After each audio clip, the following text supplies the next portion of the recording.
Hi there mga beloved kong soulmates, welcome to Renzo Tarot Channel. Andito naman po tayo para pagsaluhan at pagsamahan ng isang soulful o meaningful na tarot reading. Dito lamang sa inyo lagi naabangan, sinusubaybayan ang pinakamamahal na Renzo Tarot Channel. Maraming salamat po sa inyong walang sawang tiwala, support at pagmamahal dito sa inyong lingkod.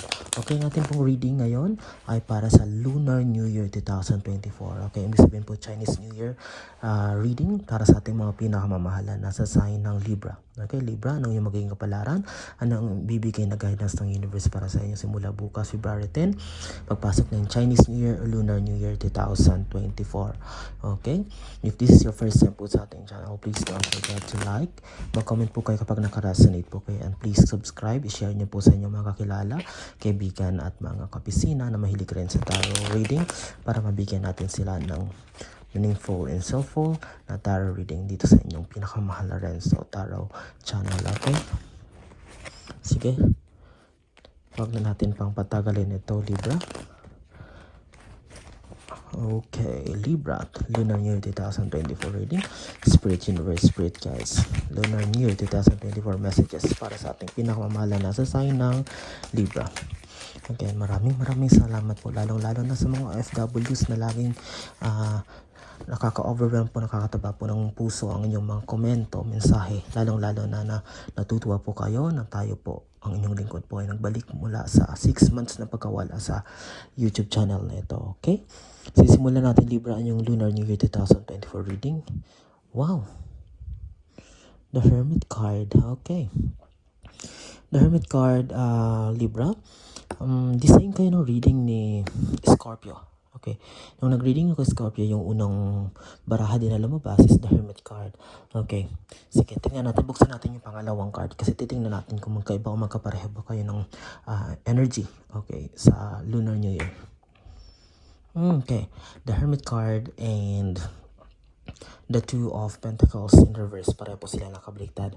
Okay, yung mensahe dito na yung energy na na-receive ko dito ay parang naging, alam mo yun Libra, parang lately parang naging magastos kayo. Parang nabaon kayo sa utang, parang na-scam kayo eh. Bumaliktad siya eh. Okay, parang ngayon nangangapa kayo kung saan muli magsisimula.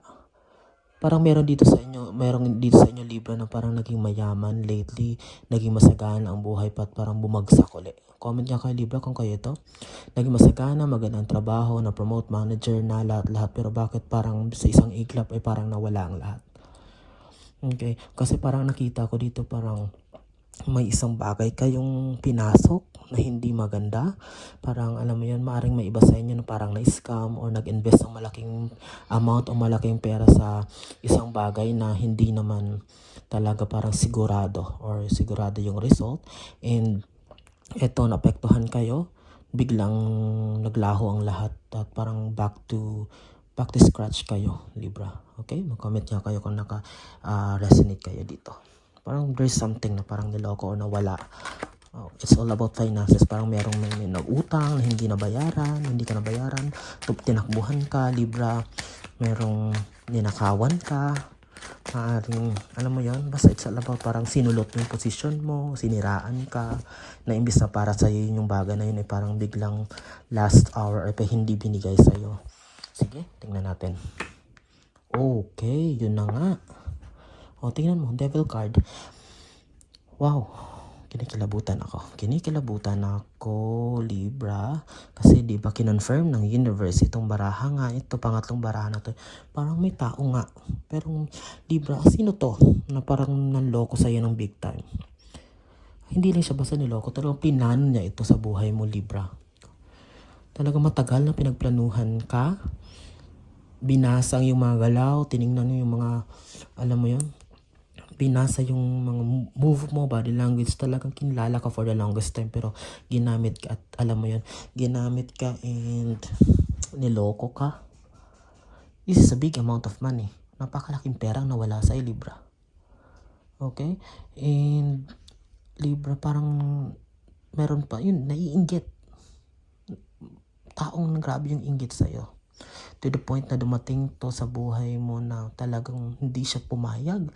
Talagang hindi siya tumigil na hindi ka makita na down or sagad na sagad to the lowest level of your life, to the lowest point of your life.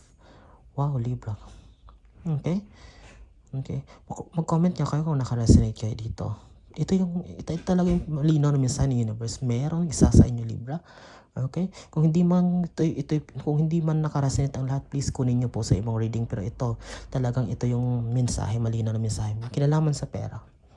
May pinasok kayo sa malaking bagay, pinuhunanan nyo, pero you're expecting na magiging mabuti, malaki ang balik, pero biglang naglaho ang lahat. This devil card is talagang pinapakita lang na niloko kayo, ginamit kayo, at talagang plinano ito for the longest time. Talagang hindi lang to basta accidentally na ginawa sa'yo, kundi plinano to talagang para bumagsak ka sa dyan sa karangyaan na iyong kinatatayuan. Sige, tatakpan natin tong baraha kasi baka ma-nudity tayo sa YouTube. Sayang naman tong ating napakagandang reading kung hindi natin may upload. Sige. Wow. Spirit Universe, Spirit Guides. Tingnan natin ang mga susunod na mensahe, Libra.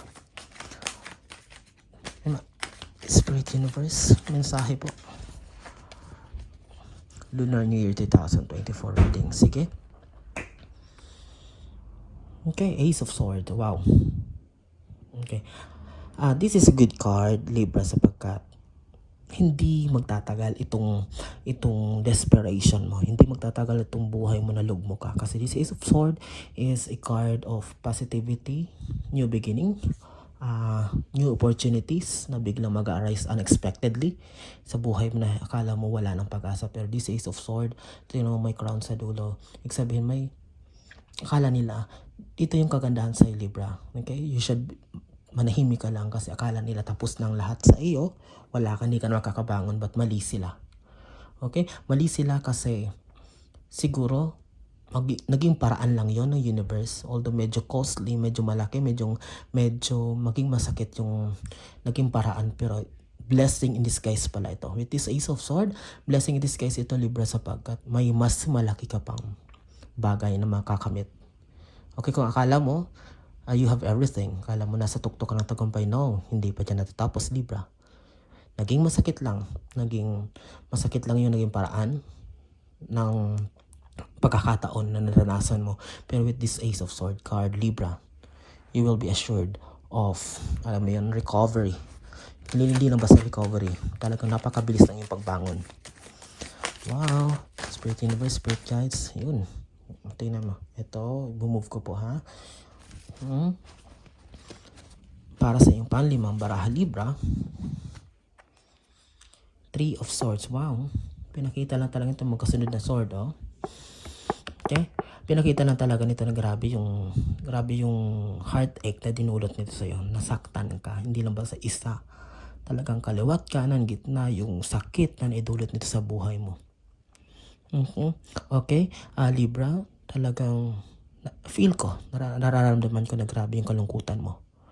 Grabe yung disappointment na naranasan mo. To the point na parang nakikita rito talagang halos hindi ka na makakain, hindi ka na lumalabas ng kwarto, tulala. Kasi palang yun, parang naging nabigla ka sa lahat ng pangyayari na hindi mo lubos akalain na ganun pala magiging resulta. Ito, this Three of Swords card is a card showing of talagang heartache, heartbreak na talagang iyong naranasan sa buhay, Libra. Sige, last 5 cards tayo.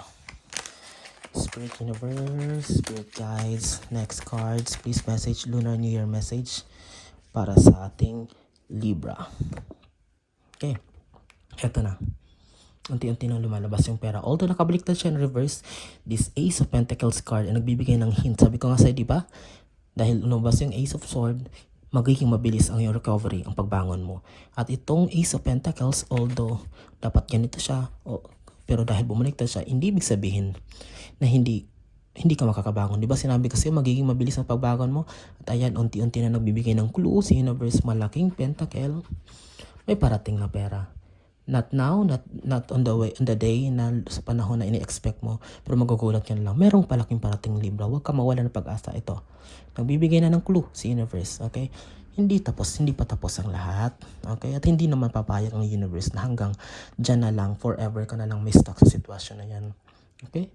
Hindi naman pwedeng puro sila lang ang magiging masaya sa panloloko sa iyo o sa ginagawa nila sa iyo. Makakabangon ka Libra at mapapatunayan mo sa lahat na wow, mali sila ng napili na kalabanin. Okay? Dahil nasa side mo ang universe. Okay? Libra, don't you worry. Kayang-kaya mo yan.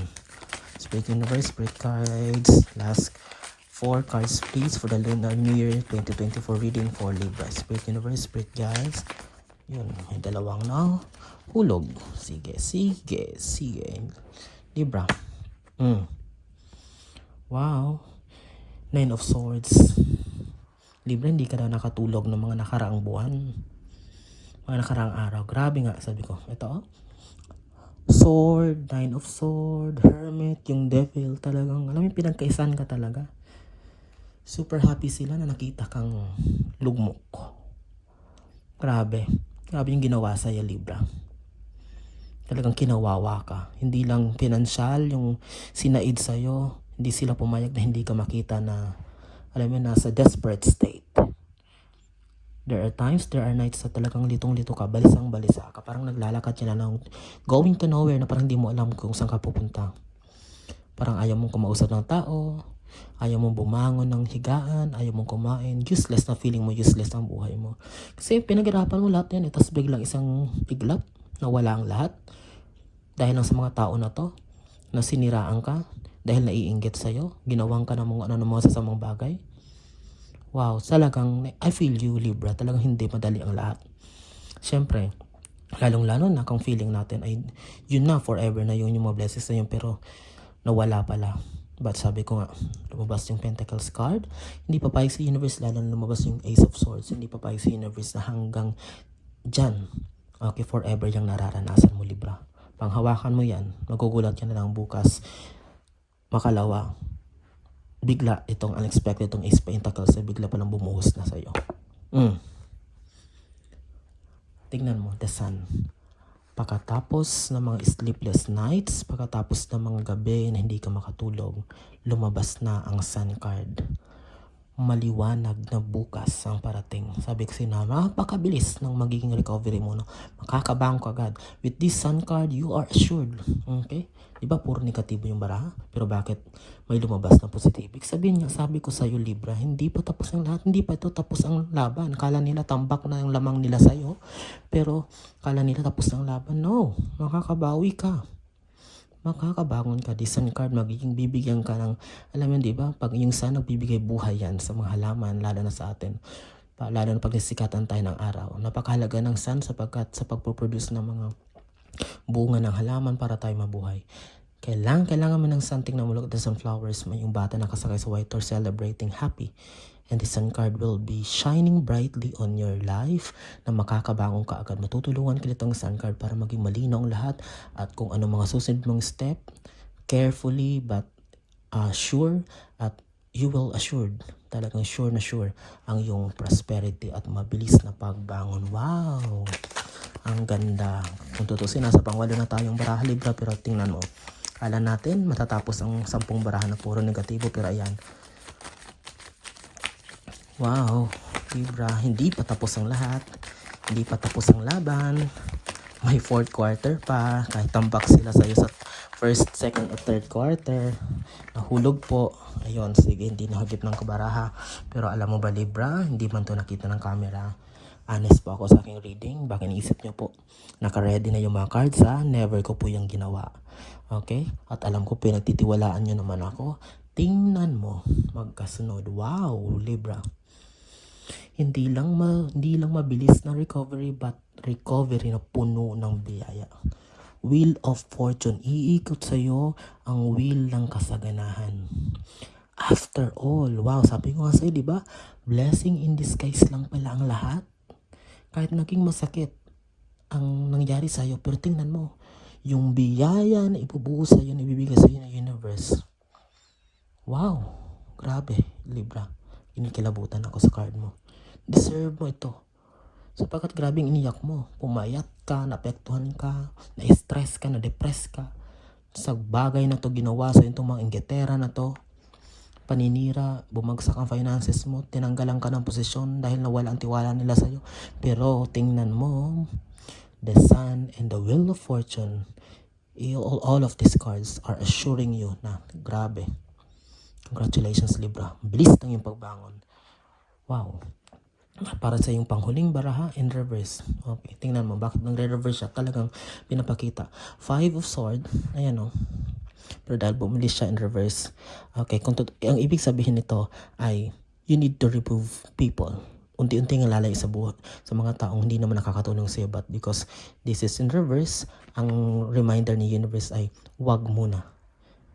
Okay? Pakisamahan mo pa rin itong mga tao na to na kahit alam mo na masakit ang ginagawa sa iyo, kasi bahala si universe kung anong gagawin ni universe sa kanila. Okay? Huwag mo ipakita sa kanila na apektado ka. Pakisamahan mo pa rin sila. Respeto mo pa rin sila. Gawan mo pa rin sila ng mabuti. Hayaan mo si universe ang bumusa ng biyaya. Samantalang bahala na sila. Anihin ang karma nila dahil sa ginawa nila sa iyo. Si universe, ang iyong mga ancestors na pumanaw na nag-guide sa iyo araw-araw, ang bahalang magbalik sa kanila ng nararapat na karma na kanilang marireceive dahil hindi maganda ang kanilang ginawa sa iyo, Libra. Okay? Wow! So far, ito napakaganda. Napakaganda ng yung reading, soulful and meaningful tarot reading dito sa inyong pinakamahal na Renzo Tarot channel. Please comment po kayo kung nakaresonate po kayo. Please share po ng ating video ngayon. Maraming salamat po sa tiwala ha, sa pagmamahal at suporta. Maraming salamat. Ano man po yung ginagawa, mag-iingat po kayo lagi and God bless us all.